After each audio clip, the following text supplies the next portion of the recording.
Hi everyone, Hugo here, one of the co-hosts of the show. What you're about to watch is a highlight from one of our most recent episodes. To get access to the full version, receive 2 exclusive episodes a month, get every episode 1 week early, and help us stay as independent as possible, support us on Patreon through the link below. Thank you. Now enjoy the show. This is just Mal being silly. He was incredibly disinterested and, in fact, distrustful of medicine. And particularly doctors. He did not believe in them. So that's the more we talk to you, Hakeem, the more we come to understand Mal's position. 100%. I even have a small story to interlude with. Yeah. So Chairman Mao obviously was a notorious chain smoker. Yes. There's so many like absolutely epic black and white photos. Like one from 1956 where he's sitting on a sofa surrounded by a group of young women from the Communist Youth League happily helping him light a cigarette. So I unironically believe that epic scene of Monica Bellucci in that World War II movie where they all run to light up a cigarette, that is actually based on Mao Zedong. So I will die with this quote. Obviously during the revolution he famously promised his troops food, shelter, and cigarettes. My guy was pasado, bro. We're gonna smoke some fucking spliffs, bro. It was exactly right. It was ration. An official part of the ration was cigarettes. I don't understand. The fucking good old days. Oh my god.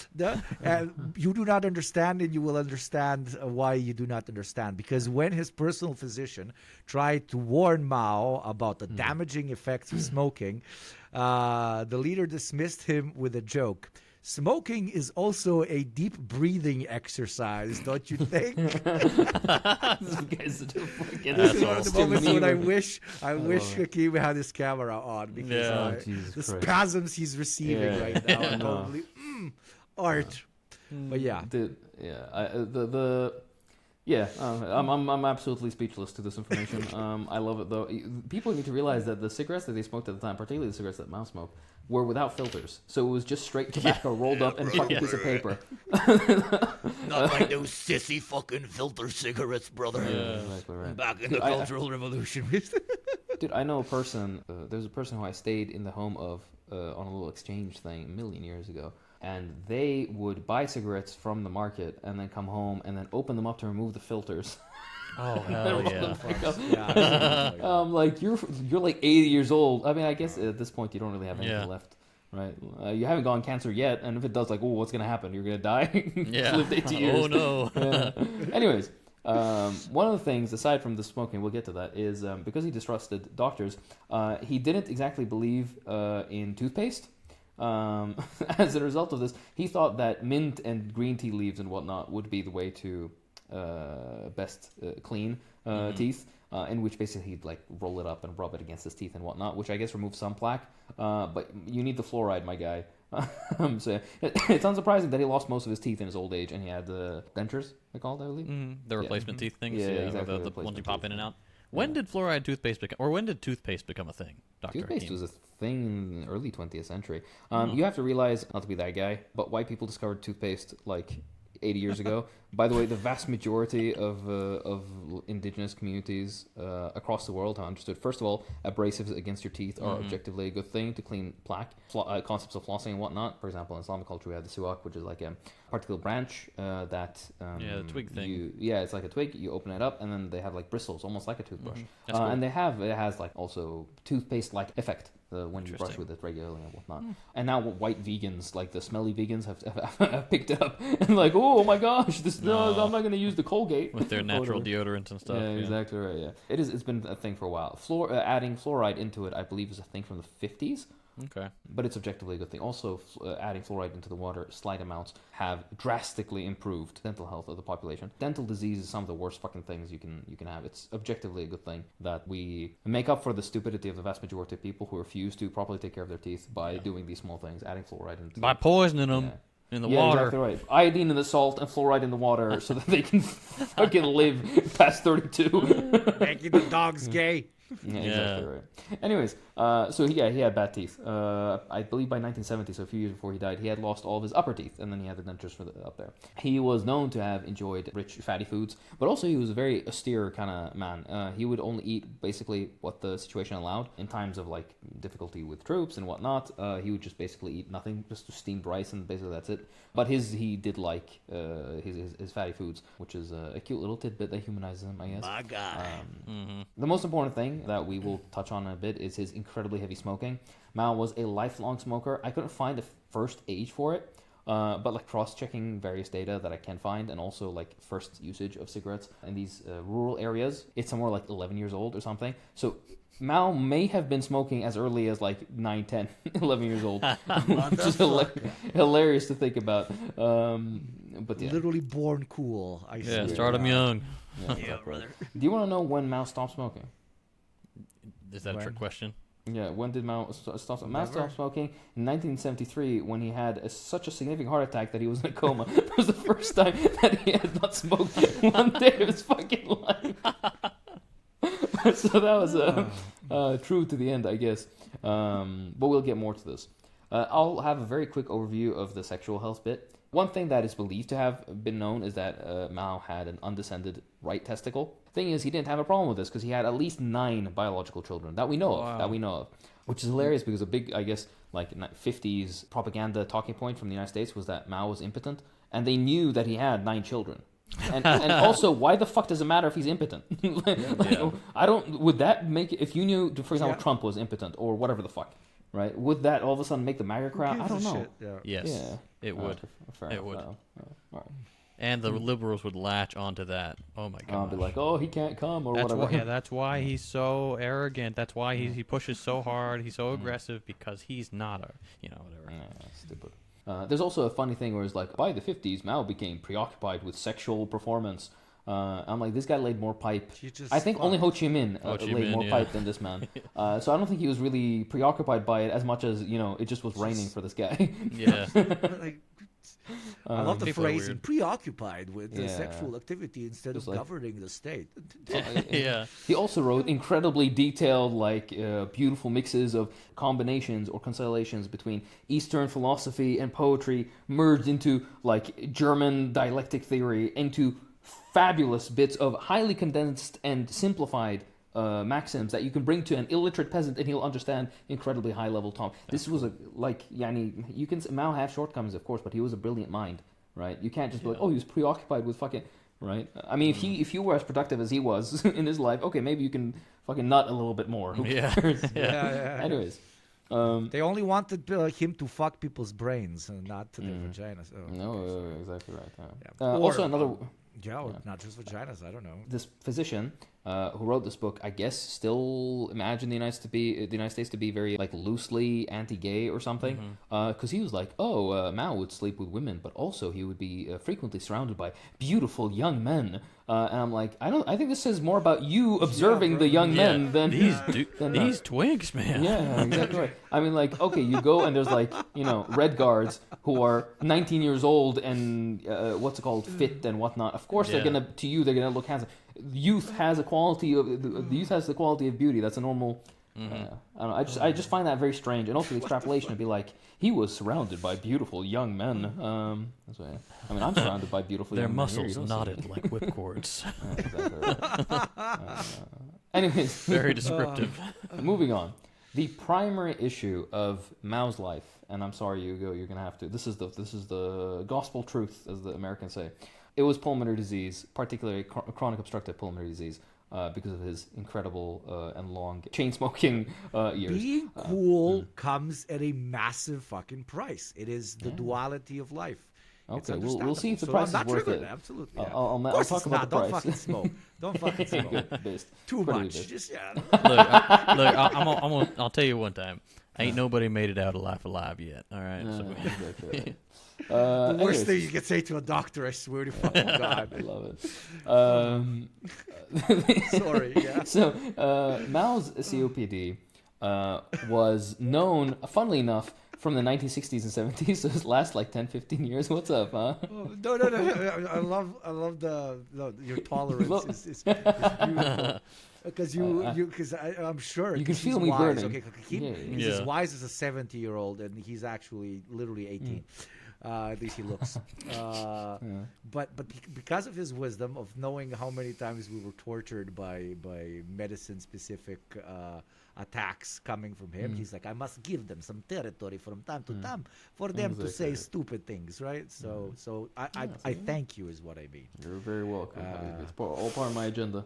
But anyways, so the way that people knew that he had COPD was mostly in the 60s and the 70s. So this is like 10, 15 years before he died. He had it for many decades before. And I'll explain why. But the reason that we know this for a fact, as in like it was confirmed, was he finally said yes to an X-ray. An X-ray. Nothing on a fucking X-ray. After, as a 60-something-year-old man, he was like, okay, fine, I'll let you X-ray My me. guy, Yeah. you were born in, what did you say, 1890? Yeah. Somebody wants to do magic screenshot of the inside of body. Of your lungs. No, fuck that. What the fuck kind of voodoo magic is this? Oh What my the God. fuck? Yeah. Normal cameras were terrifying. You can see the inside of my body. That Fuck, that oh sounds my like soul snatching. Yeah. Yeah, Literally. exactly right. But That's yeah, why I've never done it. I still have a soul. You see? Yeah, exactly right. No, I've done it. So, I was never the same afterwards. So, yeah. took my innocence. But yeah, so he Penetrated me with the light. Oh, Exactly right. Okay, He did an X-ray. By the way, he did not do one. They managed to apparently convince him to do, I think, 2 or 3. And immediately when they showed the pictures and like, look, your lungs are fucked, he apparently hand waved them away. He was like, what does this show? which is funny enough. But anyways, what is COPD? COPD is a chronic inflammation, so long-term immune response that you get because of smoking and other irritants, which causes damage to your airways and the basically air sacs in your lung tissue. Because of this, your airways get narrower. You have a lot of mucus production, excessive amounts of mucus production and hypersecretion, which reduces airflow and causes this constant cough. Because of this, you also have destruction of the walls between different air sacs. This is where the gas exchange occurs. That's where oxygen goes into your blood and CO2 goes from your blood into the air sacs and then out when you exhale. These walls are destroyed, and then you have end up with larger and larger spaces in your lungs where you can't use for gas transfer. And this is called emphysema. This also means that the elastic recoil of lungs, the ability of the lungs to expand and return to the original shape after you inhale and exhale, is reduced. So air gets trapped in the lungs even after you exhale. Or the lungs are hyperinflated. There's way too much air in them. Because of this, you end up with vessels in your lungs that end up being too tight, essentially. And because of this increases the blood pressure in these vessels of your lungs. This is called pulmonary hypertension. And many years of this will then cause a stress on the right side of your heart. So right-sided heart failure because of lung disease. In Mao's case, specifically, I hope I gave a good enough explanation where That was a really good explanation. Habibi. In Mao's case... Even I got it, and I'm a fucking... Well, you're a Sigma, mashallah. In Mao's case specifically, he had chronic bronchitis symptoms going back into his 30s. I need to remind you that this guy was smoking so much that symptoms that people get when they're like in their 50s, he got in his 30s. Speed run. Exactly. And the most common symptoms that he had was coughing with excessive phlegm, these cough attacks that he would get, and then episodes of extreme shortness of breath. Where he would be successively more and more breathless. This began in his 30s and then would extend to the total end of his life, where he couldn't really exert himself too much.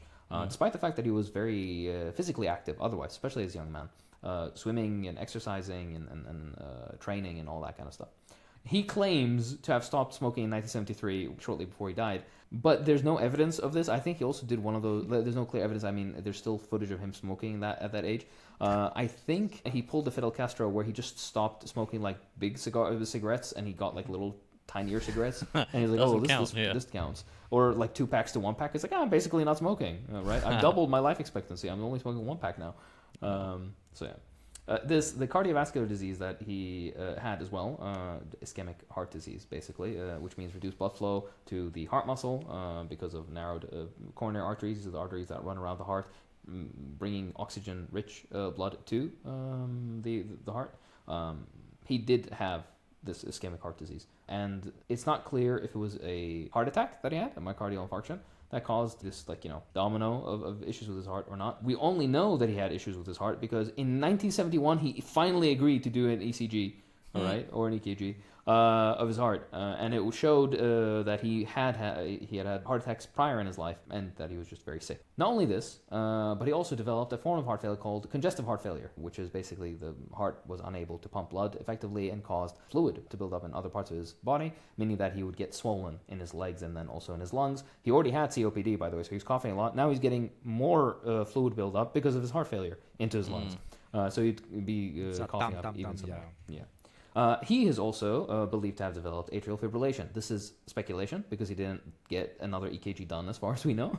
Atrial fibrillation is a form of arrhythmia, so irregular heart rate, that occurs when you have extra electrical signals that come from the atria, so the top parts of the heart, that interfere with the regular electrical conduction. So instead of one signal for your heart to beat, coming and going, you have several signals at once, so the heart beats very irregularly and very quickly and abnormally. Because of this, you end up with these palpitation feelings in your chest. It's very, very unpleasant. And it's very easy to fix, but you need certain medications, and eventually you sometimes also need a shock to your heart to get it done, something called electric cardioversion. It's much, much simpler than it sounds. It sounds spooky, but I've done 1,000 of them. It's very fun. Like on yourself for fun? No, on people. Okay. And I love to we have to sedate them. Do it. Yeah, absolutely. But when you sedate people right before you give them the cardioversion, right, the vast majority of people just kind of like doze off and get sleepy. What you want to do is you want them to be completely asleep so they don't react to you. Sometimes people are like just very, very, very tired, but when you talk to them, they're going to be like, like they're still a little bit there. And most of the times that's enough for us to give them the shock. But every once in a while you get people who get very strange, they do very strange actions. An old man that would start undressing very slowly because he's so like sleepy out because of this. He's supposed to be completely out cold, but he started like unbuttoning his bed. He thought he was getting to bed and he was start undressing. My favorite thing is this is gonna be, you sound like a psychopath. My favorite thing is when they're not fully asleep yet, they're still woke enough. They're still awake enough. When you give them the shock, it is a painful thing. They don't remember it whatsoever. They feel pain in the moment, but then afterwards they don't remember. It's the effect of the medication that we give, the sedative that we give. They don't remember at all. But if they're still awake, they let out a grunt always. The funniest fucking thing. Some other doctor's administering it, and Hakeem leans over, do it again. Do you know what it sounds like? It sounds like fall damage in a video game. Like what? It's the funniest shit. Anyways. Editor JT playing the fight. And the Minecraft effect. Yeah, exactly right. Yeah, I love it. This is the best story ever. Yeah. But anyways, so Mao would have these atrial fibrillations, extra systole, so extra heartbeats on occasion. There's a difference. We're not going to get too much into it. Anyways, he had received, by the 70s, he had several heart attacks at that point. Two of which were kind of quote-unquote minor, and the third was the one that kind of put him out of commission. This is on top of his right-sided heart failure that he had because of his COPD, which was because of his smoking. You see how this all is fucking connected, right? Don't fucking smoke! But what if it was unrelated? Yeah, absolutely. Yeah. No, it's the vaccinations that he got. Okay. Oh yeah. It was the X-ray. It was the X-ray that did it. Right. That's what killed him. You know, funnily enough, he did not have cancer. That's the funniest shit to me. Of course, not everybody who smokes heavily gets cancer. Just a lot of them do. But he smoked so much that it's honestly kind of funny that he didn't get cancer. Do you reckon it's the filters that give people cancer? He didn't have none of them filters in his cigarettes. Yeah, exactly right. Yeah, no, he just had the exhaust from fucking coal mines directly into his lungs. Thank you for watching. To gain access to the full episode, receive 2 exclusive episodes a month, get every episode 1 week early, and help us stay as independent as possible, support us on Patreon through the link below.